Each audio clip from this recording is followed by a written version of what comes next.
దానికోసమా మీరు విజయోత్సవాలు చేస్తున్నది? దేనికోసం మీరు విజయోత్సవాలు చేస్తున్నారు? మరి కాళేశ్వరం మిషన్ భగీరథ కాకుండా ఫోన్ ట్యాపింగ్ అని చెప్పినావు. ఫోన్ ట్యాపింగ్ ఏమైపోయింది? ఈ రేసింగ్ అని చెప్పినావు. ఈ రేసింగ్లో కేటీఆర్ అరెస్ట్ అవుతాడని చెప్పినావు, ఫలానోళ్ళని అరెస్ట్ చేస్తామని చెప్పినావు, హరీష్ని అరెస్ట్ చేస్తానని చెప్పినావు. నువ్వు ఇంతమంది మీద కేసులు పెడతా, ఇంతమంది మీద సంపాదించిన అవినీతి సొమ్మును కక్కిస్తా అని చెప్పినటువంటి రేవంత్ రెడ్డి గారు దాని మీద మాట మార్చి సెటిల్మెంట్ చేసుకున్నందుక మీరు చేస్తున్నటువంటి విజయోత్సవాలని చెప్పి నేను అడుగుతా ఉన్నాను. మరి అంతేకాదు, ఈ ఏడాది పాలనలో ఈ రాష్ట్రంలో ఎవరన్నా బాగుపడ్డారంటే ముఖ్యమంత్రి రేవంత్ రెడ్డి గారితో పాటు వారి ఆస్థాన్ మంత్రులకు బాగుపడ్డారు. 1000 కోట్ల రూపాయల దోపిడీ, 1000 కోట్ల రూపాయల సెటిల్మెంట్లు, ఎక్కడ పడితే అక్కడ అవినీతి. ఈ రాష్ట్రం అంతా అవినీతిమయమైపోయి నీవు నీ ఆస్థాన మంత్రులు తప్ప ఈ రాష్ట్రంలో ఏ ఒక్క పేద ప్రజానికమన్నా, ఏ ఒక్క అట్టడుగు బడుగు బలైన వర్గాలకు చెందిన ఏ ఒక్క వ్యక్తి అన్నా, ఏ ఒక్క కుటుంబం అన్నా బాగుపడ్డదా? దేనికోసం నువ్వు విజయోత్సవాలు జరుపుకుంటున్నావో నువ్వు ప్రజానీకానికి చెప్పాల్సిన అవసరం ఉన్నది. సీఎం రేవంత్ రెడ్డి గారు అంటేనే R tax, CM Revanth Reddy గారు అంటేనే double R tax, CM Revanth Reddy గారు అంటేనే triple R tax. CM Revanth Reddy గారు మరి మూసీ సుందరీకరణ, ఫార్మా సిటీ, 4th సిటీ ఈ పేరు మీద 1000 కోట్ల రూపాయల అవినీతి జరుగుతున్న సందర్భంగా దానికోసమేనా మీరు చేస్తున్నటువంటి ఈ విజయోత్సవాలని చెప్పి అడుగుతా ఉన్నాను. దేనికోసం? గత ప్రభుత్వ పెద్దలను, అధికారులను, ఇతరులను గతంలో చేసినటువంటి అవినీతి విషయంలో బయట పెడతా అని చెప్పి బ్లాక్మెయిల్ చేసి వాళ్ళ దగ్గర దండు కూడా సెటిల్మెంట్ చేసుకుంటున్నందుక దేనికోసం మీరు ఈ విజయోత్సవాలు జరుపుకుంటున్నారో దయచేసి ప్రధానికానికి చెప్పాల్సిన అవసరం ఉందని చెప్తా ఉన్నాను. అంతేకాదు, విపక్ష ఎమ్మెల్యేలను ఎరవేసి విపక్ష ఎమ్మెల్యేలను మీ పార్టీలో చేర్చుకొని, కాంగ్రెస్ పార్టీలో చేర్చుకొని చట్టాలకు తూట్లు పొడుస్తున్నందుక దేనికోసం మీరు విజయోత్సవాలు చేసుకుంటున్నారో మరి చెప్పుకోవాల్సిన అవసరం ఉన్నది. అంతేకాదు, నిజంగా మీకు దమ్ము ధైర్యం ఉంటే ప్రజల్లోకి వెళ్దాం రండి, ప్రజల్లో వెళ్ళి విజయోత్సవాలు జరుపుకుందాం రండి. ప్రజలు ఏం మాట్లాడుకుంటున్నారో, ఏ రకంగా తిరగబడతారో మీరు కళ్ళారా చూస్తారు. ఈరోజు ప్రజలు రైతు బంధు రాక రైతన్నలు, రుణమాఫీ పూర్తి జరగకారు రైతన్నలు, మీరు ఇస్తామన్నటువంటి ఎంఎస్పి ఇవ్వకుంటే రైతన్నలు, మీరు ఇస్తామన్నటువంటి ఇన్సూరెన్స్ ఇవ్వకుంటే రైతన్నలు, మీరు ఇస్తామని వారికి సమయానికి మీరు 500 బోనస్ ఇస్తామని చెప్పి ఇవ్వనట్టున్నందుకు రైతన్నలు ఎంత ఆగ్రహంగా ఉన్నారో, ఎంత మరి ఆక్రోశంతో ఉన్నారో ఒకసారి రైతన్నల దగ్గరికి వెళ్ళి విజయోత్సవం జరుపుకుంటే మీకు అర్థమవుతుంది మిత్రమా అని చెప్పి నేను తెలియజేస్తా ఉన్నాను. కేవలం నిర్బంధమైనటువంటి పాలనలో పోలీసులను పెట్టుకొని విజయోత్సవాలు జరుపుకోవడం కాదు. నిజంగా దమ్ము ధైర్యం ఉంటే ప్రజల్లోకి వెళ్దాం, రైతన్నల దగ్గరికి వెళ్దాం. రైతన్నలు ఏమనుకుంటున్నారో, రైతన్నలు ఎంత కోపంతో ఉన్నారో మీరు ఒక్కసారి రైతన్నల దగ్గరకు వస్తే అర్థమవుతుంది.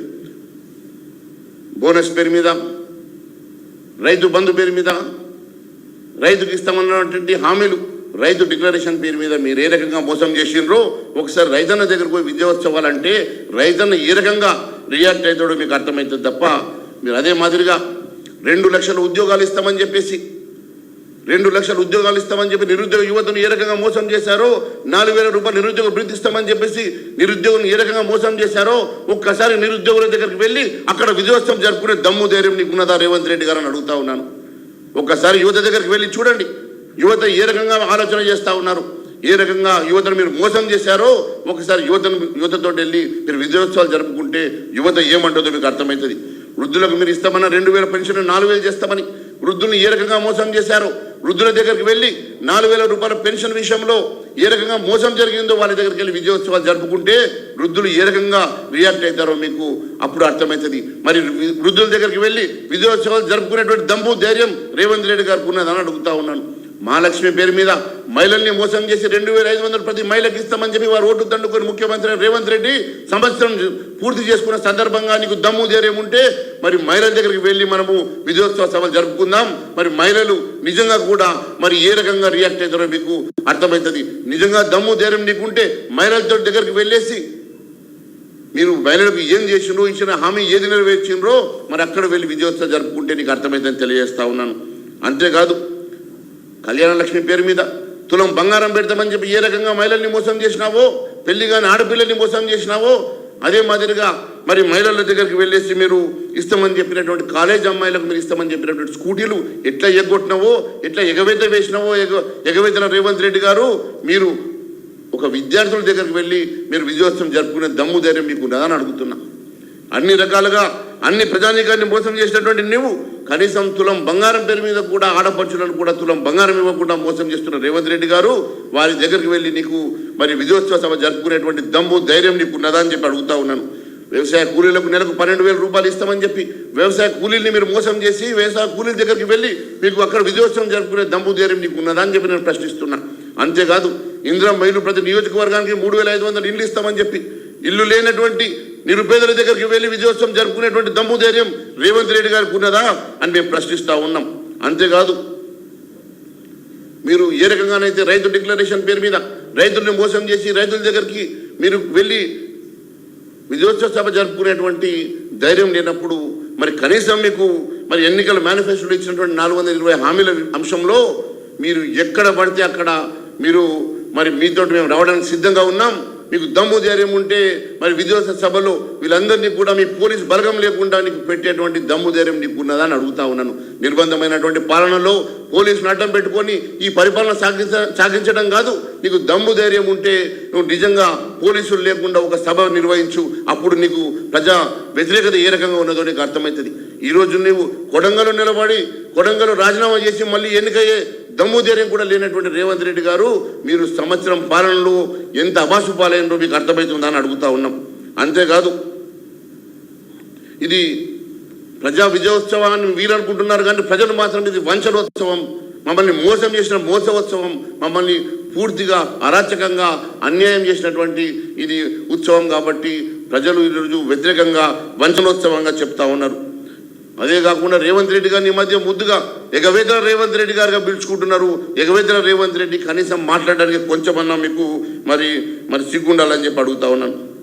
ఈరోజు కేవలం 1,000 కోట్ల రూపాయల అవినీతికి పాల్పడి 1,000 కోట్ల రూపాయల అవినీతిలో మయమైనటువంటి ప్రభుత్వం, పూర్తిగా ఒక ముఖ్యమంత్రి కాదు మంత్రులు అందరూ కలిసి కట్టుగా ఎక్కడ పడితే అక్కడ దోచుకుంటూ ఈ రాష్ట్రాన్ని దగా చేస్తున్నటువంటి మీరు, మీకు దమ్ము ధైర్యం ఉంటే మీరు మీ ఆస్థాన మంత్రులు పట్టుకొని రండి, ఎక్కడైనా సరే నేను మీతో డిబేట్కి సిద్ధంగా ఉన్నా.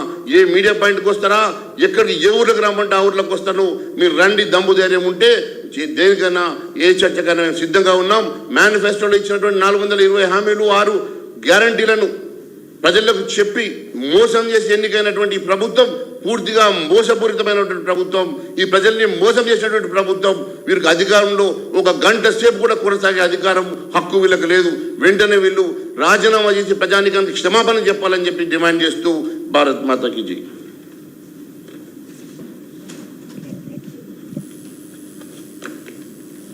Thank you.